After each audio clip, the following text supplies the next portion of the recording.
ఇప్పుడైతే ఇక్కడ 50 మంది పోటీ చేస్తారు. దాంట్లో మాత్రం కేవలం Congress versus BRS versus Congress party మధ్యనే పోటీ ఉంది.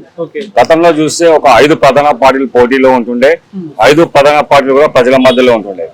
ఇప్పుడు మాత్రం కేవలం ఇద్దరే, కాంగ్రెస్ పార్టీ బీఆర్ఎస్ పార్టీ హోరాహోరీగా ఉంది ఇప్పుడు. ముఖ్యంగా చెప్పాలంటే ఏంటంటే అక్కడ ఏంటంటే భర్త చనిపోయాడు, ప్రజెంట్ ఎమ్మెల్యేగా ఉన్నాడు.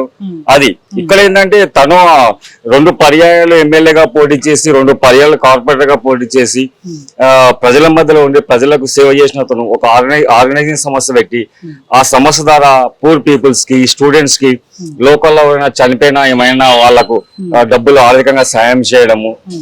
ఎవరు ఎక్కడో షేక్పేటలో చనిపోయినా వాళ్ళు కార్యకర్తల సమాచారం ఇస్తే వాళ్ళ ద్వారా వాళ్ళకి డబ్బులు ఒక 20,000 అట్లా జూబ్లీస్ కాన్స్టిట్యూన్సీ మొత్తం గల ఎక్కడైనా వాళ్ళ కార్యకర్తలు వాళ్ళ నవీన సహచరులు ఉండి అలా ఇట్లా అయింది పలానా దగ్గర వాళ్ళ పూర్ పీపుల్ అన్నా అంటే వాళ్ళ ద్వారా ఒక 20,000 ఆయన తోచినంత సహాయం చేస్తుండే.